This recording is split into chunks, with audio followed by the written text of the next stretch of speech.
ಮಾಜಿ ಸಿಎಂ ಸಿದ್ದರಾಮಯ್ಯ ಅವರು ಲಿಂಗಾಯತ ಜಾತಿಯನ್ನು ಉಲ್ಲೇಖಿಸಿ ಮುಖ್ಯಮಂತ್ರಿಗಳ ಮೇಲೆ ಭ್ರಷ್ಟಾಚಾರ ಆರೋಪ ಮಾಡಿದ್ದು, ಅವರ ಮೇಲೆ ಸೂಕ್ತ ಕ್ರಮ ಕೈಗೊಳ್ಳಬೇಕು ಎಂದು ಚುನಾವಣಾ ಆಯೋಗಕ್ಕೆ ಬಿಜೆಪಿ ದೂರು ಸಲ್ಲಿಸಿದೆ. ಲಿಂಗಾಯತ ಸಮುದಾಯದ ವಕೀಲ ಬಸವರಾಜ ಹಳ್ಳದ್ ಹಾಗೂ ಇತರರು ದೂರು ನೀಡಿದ್ದು, ಲಿಂಗಾಯತ ಮುಖ್ಯಮಂತ್ರಿಗಳು ಭ್ರಷ್ಟಾಚಾರ ಮಾಡಿರುತ್ತಾರೆ ಎಂದು ಜಾತಿಯನ್ನು ಉಲ್ಲೇಖಿಸಿ ಸಿದ್ದರಾಮಯ್ಯ ಆರೋಪಿಸಿದ್ದಾರೆ. ಈ ಮೂಲಕ ರಾಹುಲ್ ಗಾಂಧಿಯವರ ರೀತಿಯಲ್ಲಿಯೇ ನಿರ್ದಿಷ್ಟ ಸಮುದಾಯದ ಅವಹೇಳನ ಮಾಡಿದ್ದಾರೆ. ಅವರ ವಿರುದ್ಧ ಸೂಕ್ತ ಕ್ರಮ ಕೈಗೊಳ್ಳಬೇಕು ಎಂದು ದೂರಲ್ಲಿ ಕೋರಲಾಗಿದೆ. ರಾಜ್ಯ ಚುನಾವಣೆಯಲ್ಲಿ ಸಿಪಿಐ 7 ಕ್ಷೇತ್ರಗಳಲ್ಲಿ ತನ್ನ ಅಭ್ಯರ್ಥಿಗಳನ್ನು ಕಣಕ್ಕಿಳಿಸಿದ್ದು, ಈ ಕ್ಷೇತ್ರಗಳಲ್ಲಿ ಸ್ಪರ್ಧಾತ್ಮಕ ಹೋರಾಟ ಇರಲಿದೆ.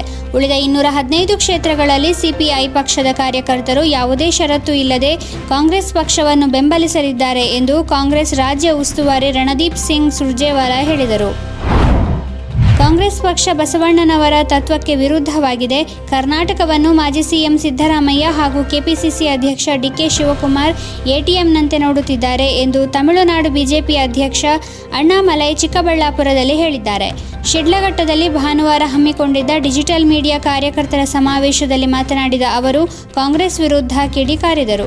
ಕರ್ನಾಟಕದಲ್ಲಿ ಒಂದು ಸಮುದಾಯಕ್ಕೆ ಕಪ್ಪು ಚುಕ್ಕೆ ತರುವಂತಹ ಕೆಲಸ ಕಾಂಗ್ರೆಸ್ನವರು ಮಾಡ್ತಾ ಇದ್ದಾರೆ. ಎಲ್ಲಾ ಸಮುದಾಯಗಳು ಸೇರಿ ಇದನ್ನು ವಿರೋಧ ಮಾಡಬೇಕು ಎಂದು ಆಗ್ರಹಿಸಿದರು.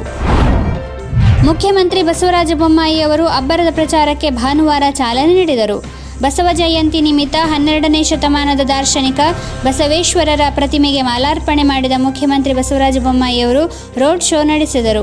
ಪ್ರಚಾರದ ವೇಳೆ ಕರ್ನಾಟಕವನ್ನು ಕಾಂಗ್ರೆಸ್ನಿಂದ ಮುಕ್ತಗೊಳಿಸಬೇಕು ಎಂಬ ಹೈಕಮಾಂಡ್ ನಾಯಕರ ಹೇಳಿಕೆಯನ್ನು ಪುನರುಚ್ಚರಿಸಿದ ಬೊಮ್ಮಾಯಿ ಅವರು, ಜೆಡಿಎಸ್ಗೆ ಮತ ಹಾಕಿದರೆ ಕಾಂಗ್ರೆಸ್ಗೆ ಮತ ಹಾಕಿದಂತೆ ಎಂದು ಮತದಾರರಿಗೆ ಎಚ್ಚರಿಕೆ ನೀಡಿದರು. ಈ ಬಾರಿ ಮತದಾನದ ವೇಳೆ ಪ್ರತಿಯೊಂದು ಮತಗಟ್ಟೆಯಲ್ಲೂ ಅತಿ ಹೆಚ್ಚು ಪ್ರಮಾಣದಲ್ಲಿ ಮತದಾನ ಆಗುವಂತೆ ನೋಡಿಕೊಳ್ಳಬೇಕು. ವಿಶೇಷವಾಗಿ ಕನ್ನಡಿಗರಲ್ಲದವರು ಮತದಾನಕ್ಕೆ ಬರುವಂತೆ ಮನವೊಲಿಸಬೇಕು ಎಂದು ಬಿಜೆಪಿ ರಾಷ್ಟ್ರೀಯ ಸಂಘಟನಾ ಪ್ರಧಾನ ಕಾರ್ಯದರ್ಶಿ ಬಿಎಲ್ ಸಂತೋಷ್ ಅವರು ಪಕ್ಷದ ವಿಸ್ತಾರಕರ ಸಭೆಯಲ್ಲಿ ಸೂಚಿಸಿದ್ದಾರೆ. ಪ್ರತಿ ಮತಗಟ್ಟೆ ವ್ಯಾಪ್ತಿಯಲ್ಲಿರುವ ಕನ್ನಡೇತರರನ್ನು ತಲುಪಲು ಅವರ ಮನೆಗಳಿಗೆ ಹೋಗಬೇಕು. ಲೋಕಸಭಾ ಚುನಾವಣೆಯಲ್ಲಿ ಮತದಾನಕ್ಕೆ ಬರುವ ಅವರು ವಿಧಾನಸಭೆ ಚುನಾವಣೆಯಲ್ಲಿ ಮತ ಹಾಕಲು ಆಸಕ್ತಿ ತೋರಿಸುವುದಿಲ್ಲ. ಆದ್ದರಿಂದ ಅವರನ್ನು ಸಂಪರ್ಕಿಸುವ ಕೆಲಸವನ್ನು ಮಾಡುವಂತೆ ಸೂಚಿಸಿದ್ದಾರೆ.